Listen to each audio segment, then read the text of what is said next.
I was reading this book, Conversations on Love by Natasha Lund. And initially, I thought this would be like a romance kind of dating boy girl thing.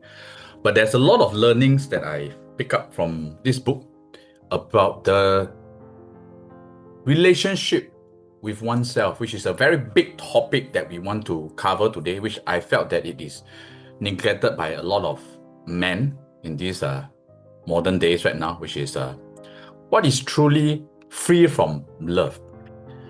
I'm not a love guru. I mean, a lot of people think that dating, relationship, or maybe even the former days pickup could be related to like a love coach.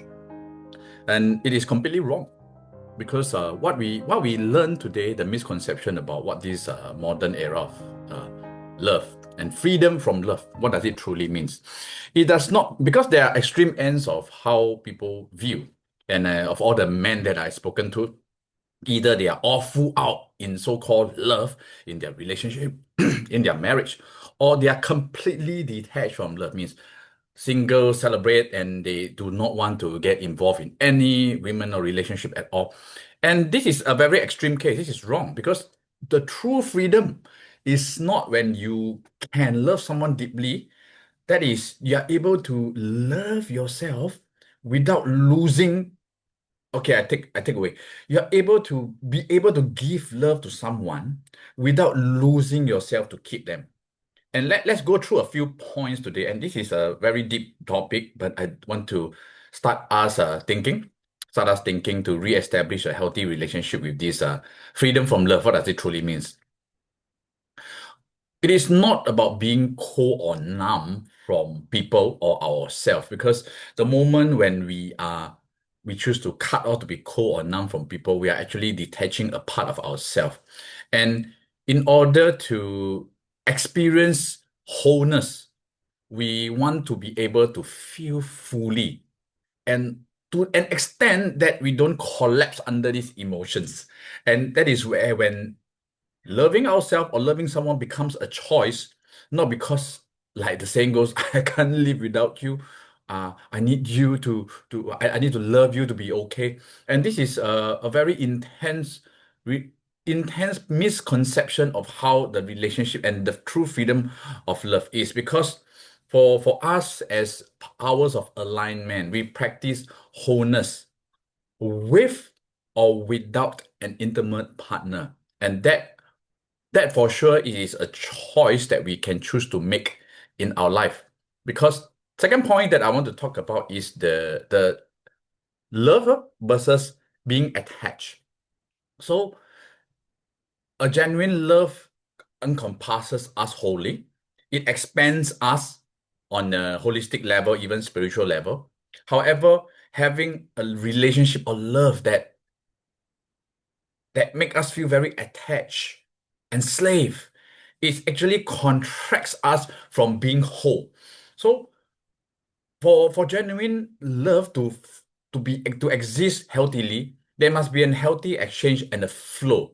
Whereas if it becomes an attachment or dependent, there will be a clinging energy that is dependent on the response of the other person to be okay. And that alone itself creates fear, because when there's attachment, there's fear of loss, and when there's fear of loss, there's anxiety, there's negative emotions. But whereas for genuine love itself, it is completely being present with ourselves so that we can be present for the people around us. And if losing, the idea of losing them means I'll be completely crazy. I'm lost. In the former days, there are people. In fact, in these modern days, there are people who got emotionally berserk. You recently use some of these people, especially some of the men, they do crazy things just to so-called win back or get back the validation of the women. They I don't know, they jump on cars, they write crazy letters, or they stalk them, and this is something that is not popularly discussed openly. And I want to talk about this, and these are all telltale signs of an extreme behavior, that the love is an attachment, because the moment that it is lost, it's like a fish out of water grasping to go back, or maybe just like someone grasping for air just to stay alive, and the things that we people do just to grab it. And that itself is a clear sign of attachment. And when there's attachment, same thing, there's fear of loss, and it is very scary because the moment that is lost, there will be a tendency of losing ourselves, the same behavior. And how most men in the past, even modern men today, needed someone to complete them, wanted someone to feel that they are good enough, and seek validation. I know there's a lot of men out there who are very insecure about themselves. How do I know? Because the moment when there's a presence of a female companion, they elude a different kind of confidence. Their body pick up. They tend to talk with a little bit more voice. They enhance their volume. They try to impress, and that alone is a telltale sign of the man himself that is not at peace or not confident with themselves. They only need the presence of a female companion in order to make themselves feel seen. And okay, it's nothing wrong, but the earlier that we are aware of these signs, we can work on ourselves to become better. And some of them, even to an extent, they try to, it shows 180-degree shift that the way how they are with guy friends and the way they are with female friends, it's like a performance that's being clicked on, that they have to do something in order to impress. And that alone itself, you can realize the the the, the consistency in their eyes becomes different because they lose their identity into the role and the script that they want to play in order to perform to impress. And it is not easy to identify, but the moment you're hearing this podcast, my dear friends, you are able to see that, whether it is in your the circle of influence that you have, or maybe your close friend that you see, or maybe sometimes you do exhibit this as well. Sometimes me too, guilty of such. It is good that we can catch and be aware of ourselves so we do not end up being pulled in by this dependence. Because once this love becomes a dependence, there will be a lot of expectation of outcome. Like after my performance, where's my applause? Uh, when I crack a joke, where's the laughter? And when I tell you how good I am, why aren't you impressed? And that kind of validation that we keep, those men keep seeking from the outside, they will start to overthink. Why didn't I get the response? Did I do something not good enough? Should I improve myself better? Oh, is there something the way in that I look? And there's always this fear of not being good enough, despite they themselves are already being authentic or probably even being present. But the fact is, if they are not really present with themselves, or they are not authentic with their existing moment, you will see that the dependence on external validation will start to kick in. And that's where we can quickly catch ourselves to prevent such a pain when we can just simply enjoy the joy of being present and not needing to impress, because that alone itself, the art of being present without the needing to impress, is rather alluring. Then again, the thing is this: the man himself does not need validation to be okay anymore, and no longer string just to stay accepted or swap just to get validated. And when love becomes free, we can truly give without any bargain. That means we don't have to, okay, go back to our script. What should I say? What should I do? How do I do? What can I give in order to get what I want for me to be okay? And this is powerful because the congruence and the groundedness that we can walk away without collapsing. And there is I won't say completely no need. We are still in this society, but there's an awareness of lesser and lesser need for approval to feel okay. Because once we choose love on ourselves, on our whole, it's not about we chasing outside. It's about the outside wanting what we have or what we experience as wholeness.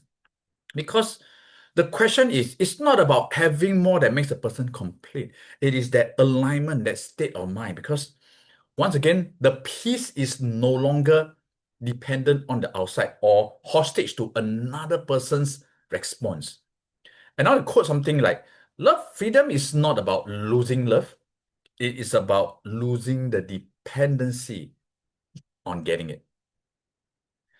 And final signs that you are truly free from love is that there's no need to find out how the other person is doing or to stop or to check anymore.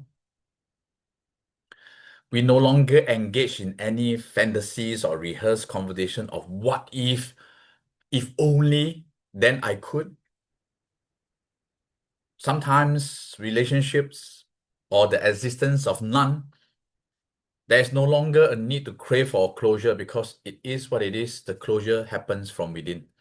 And whatever it is out there for those relationships or even people that we spend time with, friendships, clients, professional, we wish them well without even expecting anything in return. And we gain back and regain back our energy as a whole back to ourselves.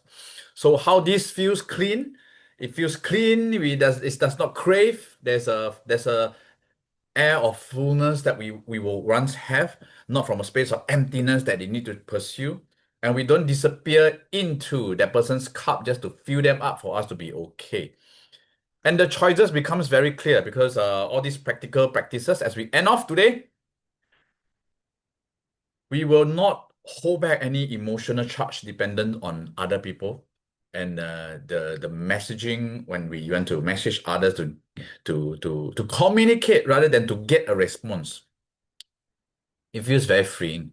The desire without release, we are able to transmute that once we are able to catch ourselves, aware of what's going on, align and ground ourselves, return the energy back to us, and that's where we can be free from love and be the most loving version of ourselves.